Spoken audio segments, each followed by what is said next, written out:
Hello students, हम लोग पढ़ रहे हैं इकोलॉजी एंड एनवायरमेंट बायोलॉजी के बारे में। लास्ट क्लास में हम लोगों ने पढ़ लिया था जनरल इंट्रोडक्शन ऑफ इकोलॉजी, जिसमें हम लोगों ने डेफिनेशन ऑफ इकोलॉजी पढ़ ली थी और पढ़ लिया था जो इकोलॉजी में मेन जो फैक्टर्स काम करते हैं या मेन जो कंपोनेंट्स होते हैं उनके बारे में हम लोगों ने पढ़ लिया था। हम लोगों ने लास्ट क्लास में बताया था जो मेन कंपोनेंट्स होते हैं वो है टू बायोटिक एंड एबायोटिक के बारे में। ठीक है, अब हम एक एक डिटेल से पढ़ने से पहले एक बार पढ़ेंगे टाइप्स ऑफ इकोसिस्टम के बारे में। Types of ecosystem.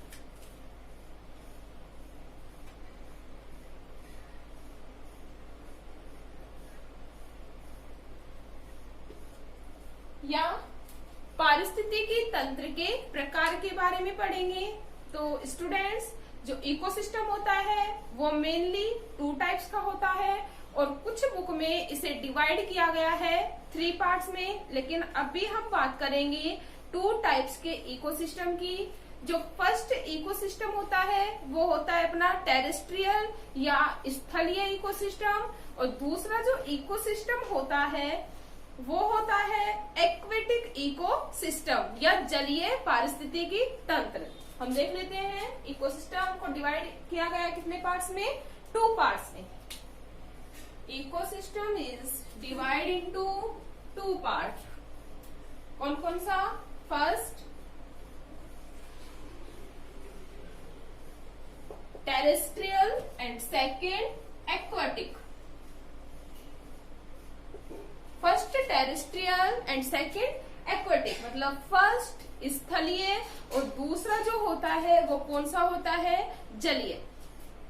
मैं बात कर लेती हूँ फर्स्ट टेरेस्ट्रियल इकोसिस्टम की। तो व्हाट इज टेरेस्ट्रियल इकोसिस्टम या क्या होता है स्थलीय पारिस्थितिकी तंत्र। तो स्टूडेंट्स, स्थलीय मतलब इस प्रकार का जो पारिस्थितिकी तंत्र है वो कहाँ पाया जाता है, स्थल के ऊपर पाया जाता है। वह, हम डेफिनेशन की बात करें तो वह पारिस्थितिकी तंत्र जो स्थल पर पाया जाता है कौन सा कहलाएगा, स्थलीय पारिस्थितिकी तंत्र। जैसे हम एग्जाम्पल की बात कर लेते हैं, घास के मैदान। एग्जाम्पल देखें तो क्या है, ग्रासलैंड्स या घास के मैदान। Desert ecosystem, desert ecosystem. Next savanna. क्या है, सवाना। ग्रासलैंड मतलब घास के मैदान, डेजर्ट इकोसिस्टम मतलब मरुस्थलीय पारिस्थितिकी तंत्र, और लास्ट सवाना। जो सवाना है उसको भी टेरेस्ट्रियल इकोसिस्टम में इंक्लूड किया गया है। हम लोग जान लेते हैं कि व्हाट इज सवाना या सवाना क्या है। तो देखिए स्टूडेंट्स, जो सवाना होते हैं, सवाना इज ऑल्सो एक grassland.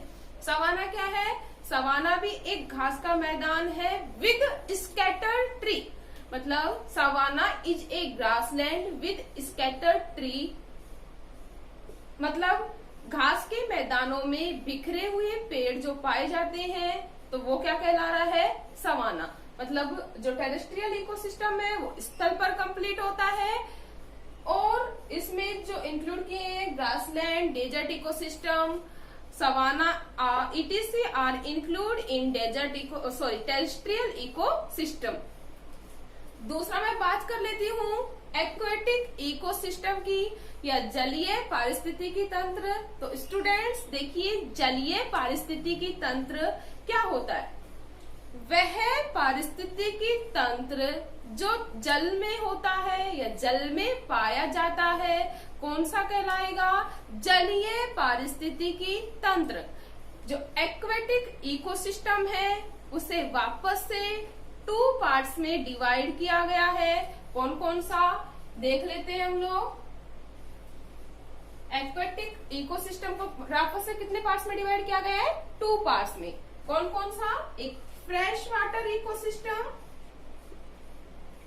Fresh water ecosystem and second जो होता है वो होता है marine water ecosystem. Marine water ecosystem मतलब स्वच्छ जलीय पारिस्थितिकी तंत्र एंड सेकंड जो है अपना वो कौन सा है, लवणीय जलीय पारिस्थितिकी तंत्र। हम एक एक के बारे में डिटेल से पढ़ लेते हैं। What is fresh water ecosystem and what is marine water ecosystem. तो फर्स्टली मैं बात करती हूँ what is fresh water ecosystem. देखिए स्टूडेंट्स, क्या होता है फ्रेश वाटर इकोसिस्टम। इस प्रकार का जो जलीय पारिस्थितिकी तंत्र होता है वह स्वच्छ जल में कंप्लीट होता है। स्वच्छ जल से मतलब इस प्रकार के जल में जो लवण की जो कंसंट्रेशन होती है या जो साल्ट की कंसंट्रेशन होती है वो एब्सेंट होती है या ना के बराबर पाई जाती है। कौन सा होगा, फ्रेश वाटर इकोसिस्टम। जैसे हम बात कर ले नदी का जल, रिवर वाटर,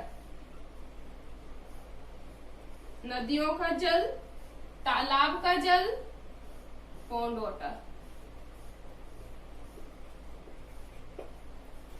आदि का जो जल है, कुओं का जल आदि का जो जल होता है वो फ्रेश होता है। मतलब इसमें लवण की जो कंसंट्रेशन होती है वो क्या होती है, नहीं पाई जाती या ना के बराबर पाई जाती है। तो इसे किसमें इंक्लूड किया जाएगा, फ्रेश वाटर इकोसिस्टम में। किसमें इंक्लूड किया जाएगा, फ्रेश वाटर इकोसिस्टम में। सेकंड में बात करती हूँ मैराइन वाटर इकोसिस्टम। जैसा कि नाम है लवणीय जलीय तंत्र, तो देखिए कैसा होगा, लवणीय मतलब इसमें क्या पाया जाएगा, साल्ट। क्या पाया जाएगा, साल्ट।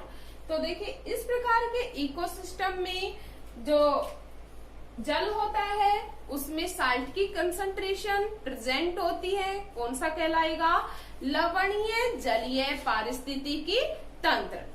एग्जाम्पल की मैं बात कर लेती हूँ। What is the example of marine water ecosystem.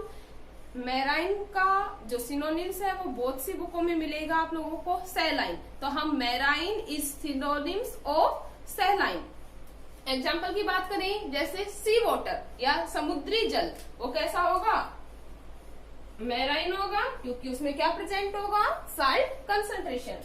C water या समुद्री जल। दूसरी हम बात करें खारे पानी की जो झीलें होती हैं उसमें भी साल्ट की जो कंसंट्रेशन होती है वो पाई जाती है, तो उसे भी किसमें इंक्लूड किया जाएगा, मैराइन वाटर इकोसिस्टम में। खारे पानी की झीलें, खारे पानी की झीलें, ठीक है। समुद्रों का जल, खारे पानी की झीलों का जल, इन सबको किसमें इंक्लूड किया गया है, मैराइन वाटर इकोसिस्टम में। ओके स्टूडेंट, इतना क्लियर है। हम लोगों ने बता दिया इकोसिस्टम के टाइप और उनके बारे में, एग्जाम्पल के बारे में हम लोगों ने पढ़ लिया है। कल हम लोग लास्ट पढ़ रहे थे जो मेन कंपोनेंट हैं इकोलॉजी के, उनके बारे में, बायोटिक एंड एबायोटिक के बारे में। आज हम उनके एक एक के बारे में डिटेल से पढ़ेंगे। तो देखिए नेक्स्ट वापस से अपना बायोटिक फैक्टर।